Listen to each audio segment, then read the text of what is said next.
The phone call came on a Tuesday morning while I was reviewing grant applications in my office at the Alzheimer's Research Institute. Rachel, we need to talk about the wedding. My father's voice. Formal. Uncomfortable. The tone he used when delivering bad news he'd already decided was final.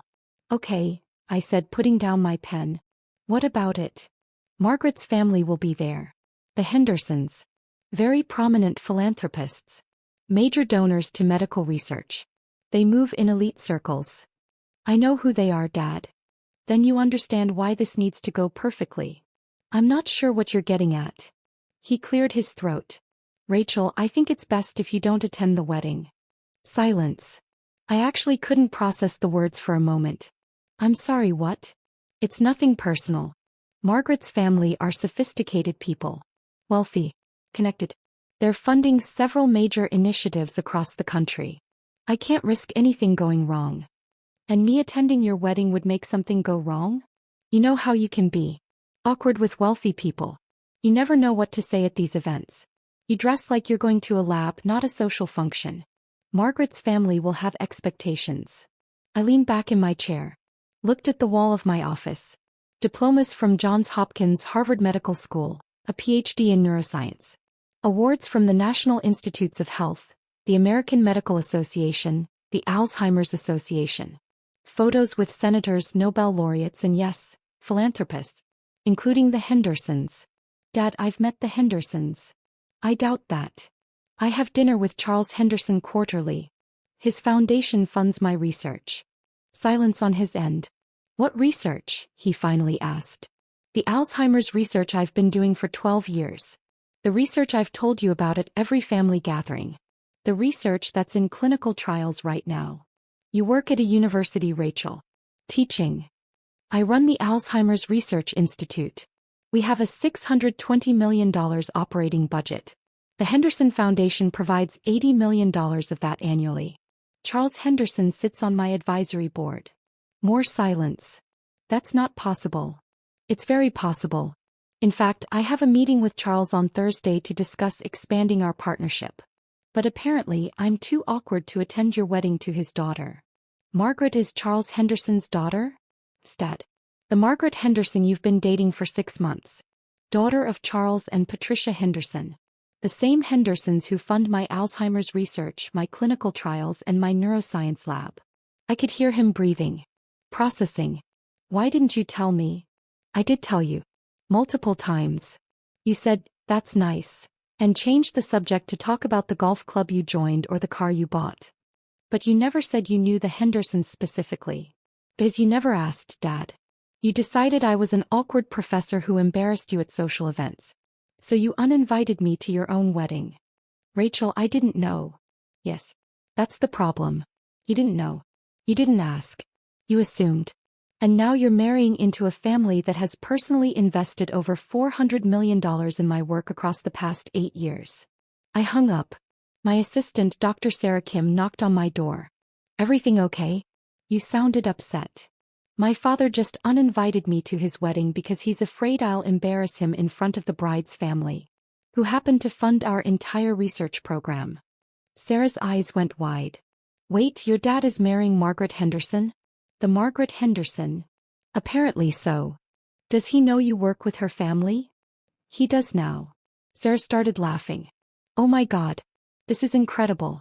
What are you going to do? Go to the wedding. But he uninvited you. And I'm uninviting myself. Charles Henderson would be devastated if he knew I was excluded from his daughter's wedding. Especially since he considers me family. This is going to be spectacular. That's one word for it. I'm Dr. Rachel Thompson, 43 years old, and I've been invisible to my family my entire life.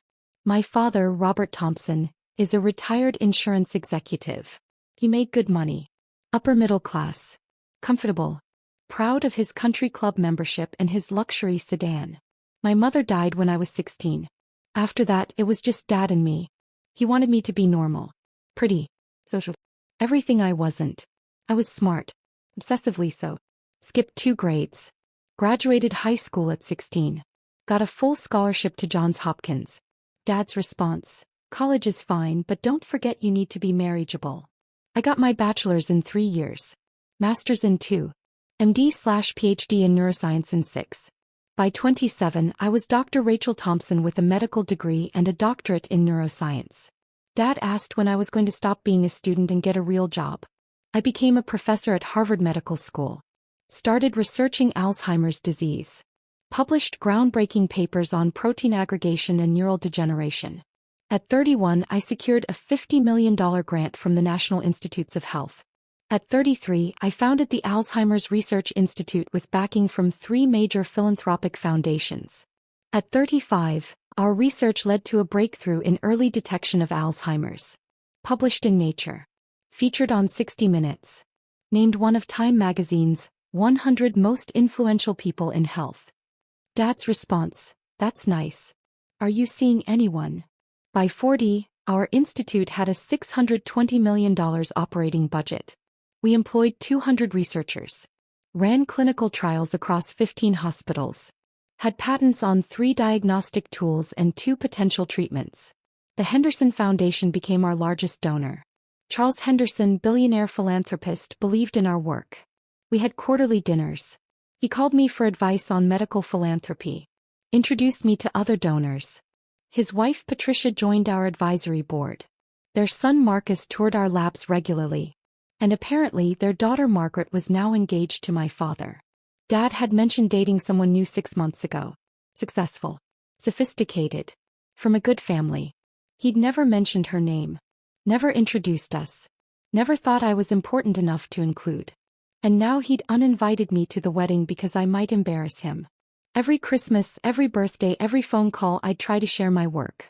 We're starting a new clinical trial for early-stage Alzheimer's treatment. That's nice, Rachel. Have you thought about online dating? We just received a $120 million grant from the Henderson Foundation. Good for you. I joined a new golf club. Very exclusive.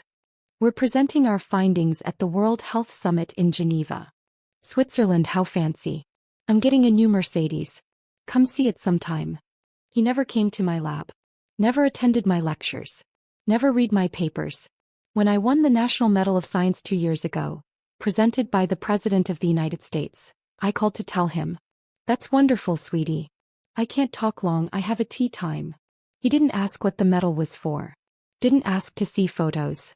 Didn't congratulate me beyond that one sentence. But he'd called everyone he knew when he got promoted to VP of his insurance company 20 years ago. The pattern was clear. My accomplishments didn't fit his vision of success. I wasn't married. Didn't have kids. Didn't host dinner parties or join the junior league. I saved lives. Pioneered treatments. Changed medicine. But that wasn't what he valued. Charles Henderson made his fortune in tech. Sold his company for $4.2 billion in the late 90s. Spent the next 20 years giving it away strategically. Medical research. Education. Environmental conservation. Always focused. Always impactful. When I first approached the Henderson Foundation for funding 8 years ago, I expected a form rejection. Instead, Charles personally called me. "Dr. Thompson, I read your proposal 3 times. This is the most promising Alzheimer's research I've seen. Let's meet." We met for coffee. Talked for 4 hours. He asked brilliant questions. Challenged my assumptions. Understood both the science and the human impact. At the end he said, "I'm approving $50 million over 5 years. And I want quarterly updates. Not formal reports. Just dinner. You, me, Patricia. Let's build something meaningful." That was 8 years ago. The quarterly dinners continued. The funding grew. $50 million became $80 million annually. Charles and Patricia became mentors. Friends. The family I'd never had. Patricia, who'd lost her mother to Alzheimer's, understood the personal urgency of the work. She attended our fundraisers. Toured our labs. Introduced me to other philanthropists. Their son Marcus, a physician himself, collaborated on some of our research protocols. And their daughter Margaret worked in arts administration. I'd met her twice at family gatherings. Quiet. Intelligent. Passionate about museums and culture. Never mentioned she was dating anyone. Certainly never mentioned she was dating my father. I called Charles Henderson that evening. "Rachel, I was just thinking about you. Thursday's meeting is still on?" "Absolutely.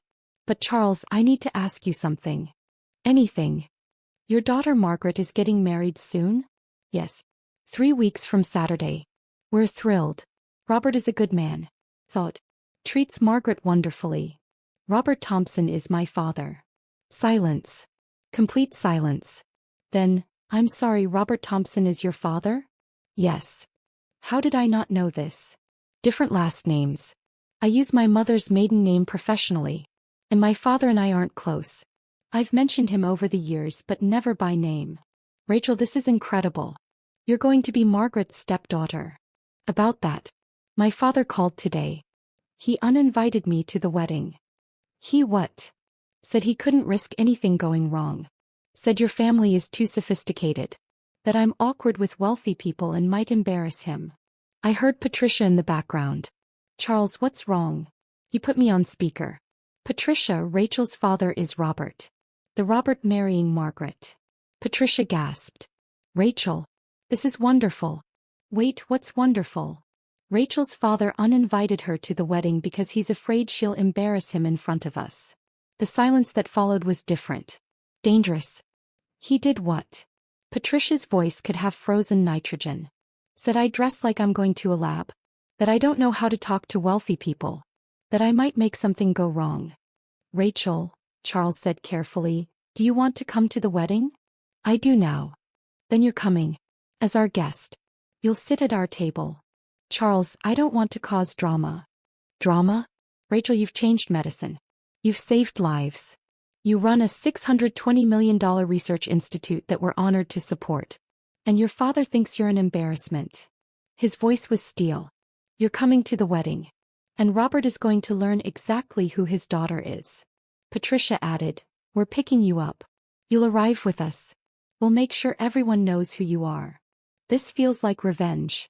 This feels like justice, Charles corrected. See you Saturday. The next 2 weeks were normal. Research meetings. Clinical trial reviews. A symposium presentation. I didn't tell my team about the wedding drama. Kept working.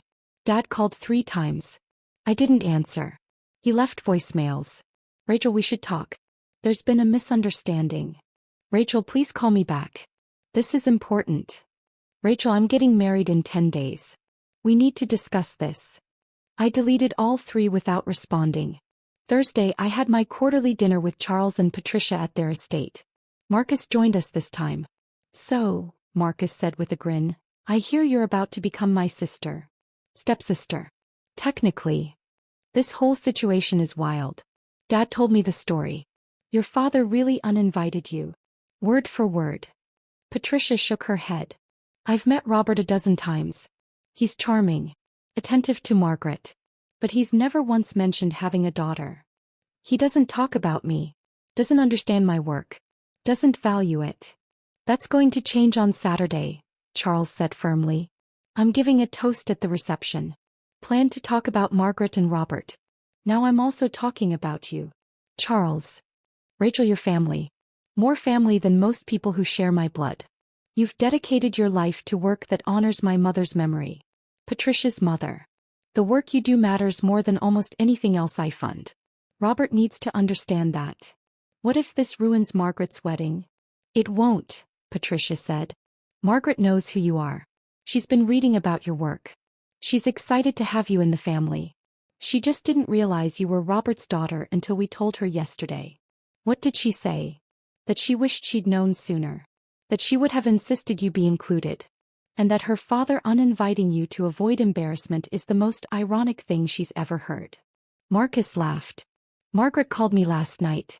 Said, and I quote, Robert's daughter is literally the most accomplished person who'll be at this wedding and he's worried she'll embarrass him? The cognitive dissonance is staggering. I like Margaret, I said. She likes you too. And she's furious with Robert right now. As are we all. Charles raised his glass. To Saturday. And to family, the kind that actually shows up. We toasted. I bought a dress for the wedding. Not my usual style. Normally I wore practical clothes. Lab appropriate. Professional. Unremarkable. For this I went to a boutique Patricia recommended. Tried on a dozen dresses. Settled on midnight blue silk. Elegant. Sophisticated. Expensive. The kind of dress that said, "I belong here." The saleswoman nodded approvingly. "You look stunning." "Special occasion." "My father's wedding." "He uninvited me because he thought I'd embarrass him in front of wealthy people." Her eyes widened. "And you're going anyway?" "As the guest of the bride's family, who happened to fund my medical research." "I love everything about this story. You're going to be the most interesting person there." "That's the plan." Saturday arrived. Charles and Patricia picked me up at 2 p.m.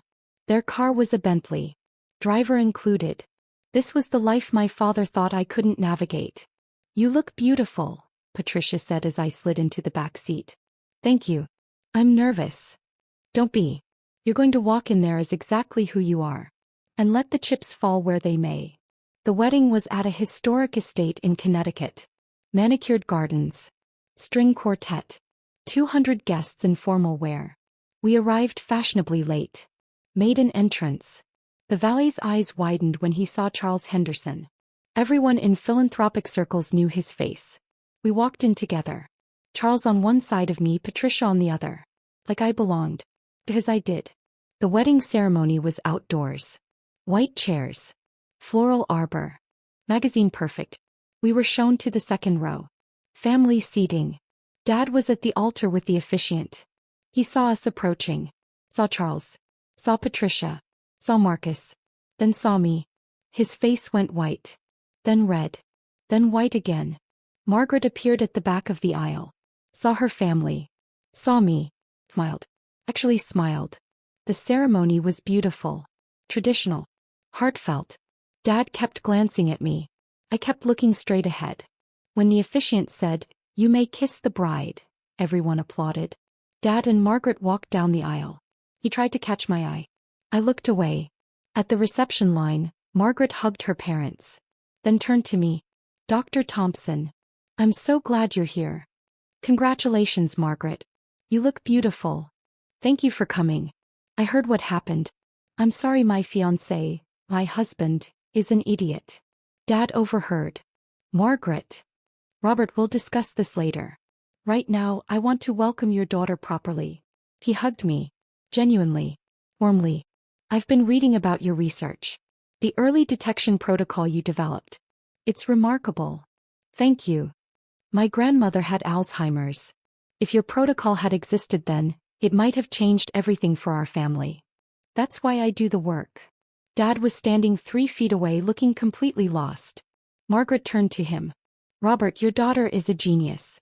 A literal genius. And you didn't think she belonged at our wedding?" "I didn't realize." "We'll talk later." She moved on to greet other guests. Left Dad standing there. Charles clapped him on the shoulder. "Robert, we need to talk. But not now. Now we celebrate. Later, we discuss why you tried to exclude one of the most important people in my life from my daughter's wedding." Dad looked like he might be sick. The reception was in a massive tent. Crystal chandeliers. Live band. Open bar. We sat at the Henderson family table. Prime location. Center of the room. Dad and Margaret sat at the sweetheart table on the raised platform. I could see Dad watching me. Watching Charles. Watching the way other guests approached our table to greet the Hendersons. Senators. Theos. Other philanthropists. Everyone who was anyone in the Northeast elite. And they all knew Charles. Midway through dinner, a woman approached our table. Dr. Elizabeth Warren, Director of the National Institutes of Health. "Charles, Patricia, wonderful to see you." Then she saw me. "Rachel. I didn't know you'd be here." "Elizabeth, good to see you. Your latest paper on tau protein aggregation was brilliant. We're using it to restructure our entire Alzheimer's research funding strategy." "I'm glad it was helpful." "Helpful. It's revolutionary." He turned to Charles. "You know you're funding the most important Alzheimer's research in the country, right?" "I know," Charles said proudly. "Rachel keeps us updated quarterly." "She's too modest. What she's doing will change medicine. We're talking about a potential Nobel Prize in the next decade." I felt my face heat. "Elizabeth. I'm serious. The diagnostic tools alone are worth it. But if your treatment trials work, Rachel, you'll have cured Alzheimer's." Across the room, I saw Dad's head snap toward our table. Elizabeth continued, oblivious. I'm recommending the NIH increase funding to your institute by $200 million over the next 5 years. You've earned it. That's incredibly generous. It's strategic. You're the best investment we can make. She moved on. Left our table buzzing. Patricia squeezed my hand.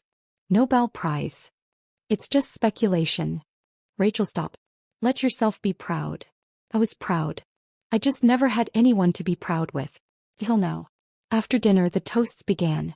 Margaret's mother Patricia went first. Spoke beautifully about love, partnership, and joining families. Then Charles stood. Tapped his glass. I'm Charles Henderson, father of the bride. And I want to talk about family. The room quieted. Margaret found a good man in Robert. He's kind to her. Treats her with respect. Makes her laugh. I'm thrilled to welcome him to our family. Dad smiled. Relaxed slightly. But tonight I also want to acknowledge someone else joining our family. Someone extraordinary. Someone who's been part of our lives for 8 years but who we're only now learning is Robert's daughter. Dad's smile froze. Dr. Rachel Thompson is one of the foremost neuroscientists in the world. She runs the Alzheimer's Research Institute, which my family foundation has funded for nearly a decade. Her work has changed how we diagnose and treat Alzheimer's disease. She's saved countless lives. And she's done it with grace, brilliance, and absolute dedication. The room was silent. All eyes turning to find me. Rachel, would you stand? I stood. Felt 200 people looking at me. This remarkable woman, Charles continued, was uninvited to this wedding. Robert told her she might embarrass him in front of my family. That she didn't know how to behave around wealthy people. That she was too awkward for an event like this. Gasps. Actual gasps from the audience. Dad's face had gone gray. What Robert didn't know is that Rachel and I have dinner quarterly. That she's been to our home dozens of times. That my wife considers her family. That our foundation has invested over $400 million in her research. That she's one of the most respected medical researchers in America. He raised his glass. So I want to make something clear. Rachel Thompson is not an embarrassment. She's a treasure. He's an honor to know. And Robert, you should be on your knees thanking whatever cosmic force made this brilliant, compassionate, world-changing woman your daughter. The room erupted in applause. I stood there, tears streaming down my face as 200 strangers celebrated me. Charles wasn't done. To Rachel. Welcome to the family. The Henderson family. Where your work is valued, your brilliance is celebrated, and you will never, ever be made to feel less than the extraordinary person you are. To Rachel. The room echoed. I sat down. Patricia grabbed my hand. Marcus hugged me. And across the room my father sat frozen at the sweetheart table, his new wife staring at him with an expression that could freeze fire. After the toast, people approached our table in waves. Scientists who'd read my papers. Philanthropists who'd heard of my work. Medical professionals who used our diagnostic protocols. Dr. Thompson, I had no idea you were Robert's daughter. Your research changed my mother's treatment plan. Can we schedule a meeting? Our foundation wants to support your work. I smiled. Thanked them. Exchanged cards. Dad watched from the sweetheart table. Didn't approach. Margaret did. She came to our table, dress trailing behind her. Rachel, can we talk? Just for a moment. Of course. We walked to a quiet corner of the tent. I'm so sorry, she said immediately. I had no idea Robert had uninvited you. I didn't even know he had a daughter until 3 weeks ago. He mentioned you once, said you were in education, and changed the subject. In education? That's what he said. Not that you were a renowned neuroscientist. Not that you ran a major research institute. Just, in education. That's about right. When my father told me who you were, I was horrified. I wanted to call you immediately, but Dad said he'd handle it. That you'd be here. That Robert needed to see the truth. Your father is protective. He loves you. They both do. They talk about you constantly. Rachel found a new protein marker. Rachel's clinical trial showed promising results. Rachel spoke at the World Health Summit. I knew exactly who you were before I knew you were Robert's daughter. I'm sorry this happened at your wedding. Don't be. This needed to happen. Robert needed to see who you actually are. What you've accomplished. And frankly, he needed the public accountability. He looks devastated. Good. He should be.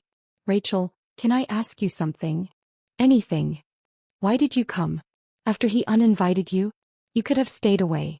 Made him explain your absence. But you came anyway. I thought about it. Because I wanted to meet you. Because I wanted your family to know I valued their relationship. And because I was tired of being invisible. Margaret hugged me. You're not invisible anymore. An hour after Charles's toast, Dad approached our table. He looked smaller. Defeated. Older. Rachel, can we talk? I looked at Charles. He nodded. Dad and I walked outside. Found a quiet spot in the garden. I'm sorry, he said immediately. For which part? All of it. Uninviting you. Not knowing about your work. Not seeing you. You've had 43 years to see me, Dad. I know. I told you about my research. Every holiday. Every phone call. Every visit. You nodded and changed the subject. I didn't understand. You didn't try to understand. There's a difference. He sat on a bench. Put his head in his hands. When Charles made that toast, when everyone applauded, when I saw the way people looked at you, I realized I've been living next to greatness my entire life and I never noticed. I'm not great. I'm just good at my job. Rachel, you're curing Alzheimer's disease. The NIH director said you might win a Nobel Prize. You run a $620 million institute.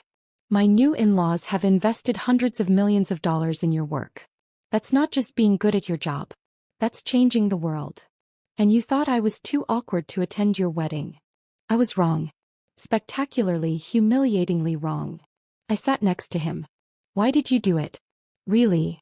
Because you intimidated me. You were always so smart. So focused. After your mother died, I didn't know how to connect with you. You lived in your head in your research. I couldn't relate. So you dismissed me. So I told myself you were just an academic. Not living in the real world. Not successful in ways that mattered. It was easier than admitting I had no idea how to be the father you deserved. You could have asked. About my work. My life. My research. Would you have told me? I tried to tell you for years, Dad. You just never listened. He was crying now. Quietly. Can you forgive me? I don't know. You didn't just miss one event. You missed my entire life. My MD graduation. My PhD defense. My first major grant. The founding of my institute. The NIH medal. All of it. You were there physically sometimes, but you were never actually present. I want to change that. Why? Because Charles Henderson embarrassed you? Because you realized I'm successful in ways you understand now? Or because you actually care about me? He didn't answer immediately. I don't know, he finally said. Maybe all three. But Rachel, I want to try. I want to know my daughter. The real one. Not the person I invented to make myself feel better about not understanding you. That's going to take time. I have time. I'm not going anywhere. Margaret might have other ideas after tonight. He laughed. Painful. She's furious. Said we're having a very long conversation tomorrow about family and respect and how I could have been so blind. She's smart. Like her new stepdaughter. We sat in silence for a few minutes. Finally I said, I'm willing to try. But Dad, you need to actually show up. Read my papers even if you don't understand them. Visit my lab. Ask about my work. Don't just nod and change the subject. I will. I promise. And Dad? I'm not going to make myself smaller to make you comfortable anymore. I'm a neuroscientist. I run a major research institute. I'm proud of my work. If that intimidates you, that's something you need to work through. I understand. Do you? Because for 43 years, you've wanted me to be someone else. Someone easier. Someone who fit your vision of what a daughter should be. I was wrong. Yes. You were. He stood. Offered his hand to help me up. I took it. We walked back to the reception together. The rest of the reception was surreal. People approached me constantly. Wanted to talk about research. Share stories about family members with Alzheimer's. Offer funding. By the end of the night, I had 17 business cards from potential donors. 6 from other medical researchers. 3 from pharmaceutical companies wanting to discuss partnerships. Charles found me at the bar. You okay? Overwhelmed. Good overwhelmed or bad overwhelmed? Good, I think. Dad and I talked. He apologized. We're going to try to build something real. That's all you can ask. Thank you, Charles. For the toast. For forcing this confrontation. For valuing me when my own family didn't. Rachel, you're not just valuable. You're irreplaceable. To medicine. To my family. To everyone whose life you'll save. He paused. You know Margaret wants you to be part of her life? Really part of it. She said that. She means it. So do Patricia and I. You're not just my daughter's stepdaughter. You're our daughter too if you'll have us. I started crying again. I'd like that. Good. Family dinner next Sunday. Your father and Margaret will be there. We'll start building something real. All of us. Patricia appeared. Are you stealing my new daughter? Just claiming her, Charles said. She's ours now. We're never letting her go. They hugged me. Both of them. Held me like I was precious. For the first time in my life I felt like I belonged somewhere. Monday morning I was back in my lab. Running protocols. Reviewing data. Living my normal life. Except my phone kept buzzing. 3 emails from Dad. Thinking about yesterday. Still processing. Thank you for talking to me. Margaret showed me some of your published papers. I don't understand most of it, but I'm impressed. Can I visit your lab? I'd like to see where you work. I responded, lab tours are Thursdays at 2 p.m. You're welcome to join. An email from Margaret. Thank you for making my wedding memorable for the right reasons. Sunday dinner at 6 p.m. Casual. Bring wine. 3 emails from potential donors who'd been at the wedding. And an email from Dr. Elizabeth Warren at the NIH. The buzz from Saturday night has reached DC. Prepare for a very good news phone call on Wednesday. Sarah found me at lunch. How was the wedding? Life-changing. In what way? My father's new father-in-law made a toast about me. Told 200 people that I'd been uninvited to the wedding for being an embarrassment. Then explained exactly who I am and what I've accomplished. Sarah's eyes went wide. Oh my God. The NIH director was there. Half the medical philanthropists on the East Coast were there. Everyone now knows that Robert Thompson's daughter is the neuroscientist he tried to exclude from his wedding. That's amazing. It's terrifying. But also freeing. I don't have to hide anymore. Don't have to make myself smaller. Don't have to pretend my work doesn't matter. It always mattered, Dr. Thompson. I know. But now my family knows too. Wednesday the NIH called. Just as Elizabeth promised. Dr. Thompson, we're increasing your funding by $250 million over 5 years. Your work is too important. We're also nominating you for the Presidential Medal of Science. I sat down. Couldn't speak. Dr. Thompson? I'm here. Just processing. You've earned this. Your tau protein research alone justifies it. But your diagnostic protocols, your clinical trials, your leadership in the field, you're transforming how we approach neurodegenerative disease. Thank you. No. Thank you. For the work. For the dedication. For changing medicine. After the call I sat in my office. Looked at the walls. The diplomas. The awards. The photos. Added a new photo to the collection. Me with Charles, Patricia, Marcus and Margaret at the wedding. My new family. The family that saw me. Sunday dinner at the Henderson estate was casual. Jeans and sweaters. Wine and pasta. Dad and Margaret arrived together. He looked nervous. Rachel. Dad. Thank you for inviting me. Charles invited you. I'm just here. Fair enough. We ate. Carefully at first. Then Charles asked about my research. I really talked. Explained the protein aggregation process. The diagnostic markers. The treatment protocols. Dad listened. Actually listened. Asked questions that showed he was paying attention. So when you say, tau proteins, you mean? I explained. Use simple terms. He nodded. And this could actually prevent Alzheimer's? Potentially. If we catch it early enough. If the treatment trials work. We're years away from knowing for sure. But you're doing it. Actually doing it.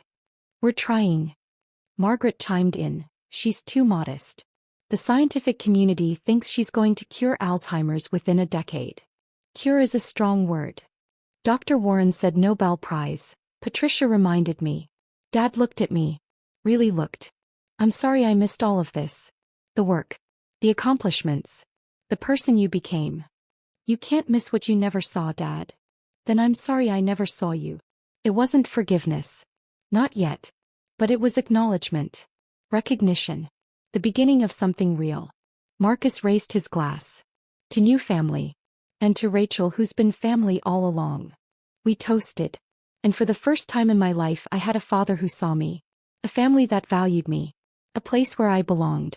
Not because I'd changed, but because they finally opened their eyes. 1 year after the wedding, our phase 2 clinical trials showed success. The Alzheimer's treatment worked. Not a cure, but significant slowing of progression. Quality of life improvements. Hope. We published in the New England Journal of Medicine. Front page.